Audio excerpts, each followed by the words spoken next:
Mogadishu. Mogadishu has a long history, which ranges from the ancient period up until the present, serving as the capital of the influential Sultanate of Mogadishu in the 9th–13th century, which for many centuries controlled the Indian Ocean gold trade, and eventually came under the Ajuram Empire in the 13th century, which was an important player in the medieval Silk Road maritime trade.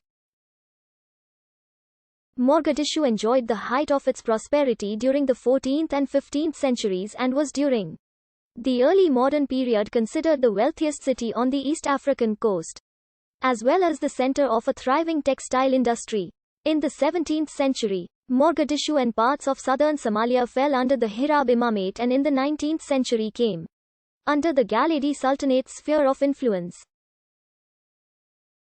The onset of Italian colonialism occurred in incremental stages, with Italian treaties signed in the 1880s followed by economic engagement between various Somali clans, including the Ria Matan and clans like Ria Zamar and the Italian Benedia Company, and then direct governance by the Italian government after 1906 and the British military administration of Somalia after World War II and the UN-Italian Trust Territory in the 1950s. This was followed by independence in 1960, the Hantwadag era during Barre's presidency, a 3-decade civil war afterward, and as of the late 2010s and 2020s a period of reconstruction. The origins of the name Mogadishu, but the place is far too ancient. The 16th century explorer Leo Africanus knew the city as Mogadishu. Tradition and old records assert that southern Somalia, including the Mogadishu area, was inhabited very early by hunter-gatherers, although most of these early inhabitants are believed to have been either overwhelmed, driven away or, in some cases, assimilated by later migrants to the area. Physical traces of their occupation survive in certain ethnic minority groups inhabiting modern-day Jubaland and other parts of the south. The latter descendants include relict populations such as the Isle, Ora, the War Ribi, and especially the War Boni. By the time of the arrival of peoples from the Kushitak Rahanwen had already formed settlements of their own in the sub-region. The ancient city of Serapion is believed to have been the predecessor state of Mogadishu. It is mentioned in the Periplus of the Erythraean Sea, a Greek travel document dating from the 1st century AD, as one of a series of commercial ports on the Somali littoral.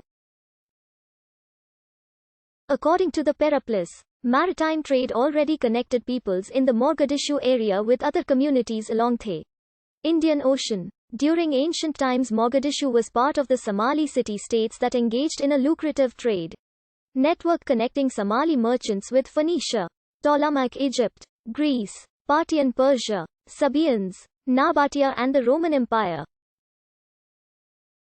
Somali sailors used the ancient Somali maritime vessel known as the Bedouin to transport their cargo. The founding ethnicity of Mogadishu and its subsequent sultanate has been a topic of serious intrigue in Somali studies. I.M. Lewis believed that the city was founded and ruled by a council of Arab and Persian families. However, the reference I.M. Lewis received traces back to one 19th century text called the Kitab al-Zunuj, which has been discredited by modern scholars as unreliable and unhistorical.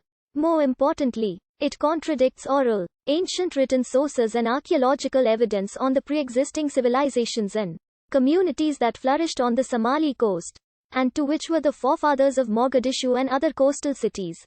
Thus, the Persian and Arab founding myths are regarded as an outdated false colonialist reflection on Africans' ability to create their own sophisticated states. It has now been widely accepted that there were already existing communities on the Somali coast, with local African leadership, to whom the Arab and Persian families had to ask for permission to settle in their cities. It also seems the local Africans managed to retain their political and numerical superiority on the coast, while the Muslim immigrants would go through an assimilation process by adopting the local language and culture. Mogadishu, along with Zailar and other Somali coastal cities, was founded upon an indigenous network involving hinterland trade, and that happened even before significant Arab migrations or trade with the Somali coast that goes back approximately 4,000 years and are supported by Archaeological and textual evidences. This is corroborated by the 1st century AD Greek document the Periplus of the Erythraean Sea, detailing multiple prosperous port cities in ancient Somalia, as well as the identification of ancient Serapion with the city that would later be known as Mogadishu. When Ibn Battuta visited the Sultanate in the 14th century, he identified the Sultan as being of Barbara origin, an ancient term to describe the ancestors of the Somali people. According to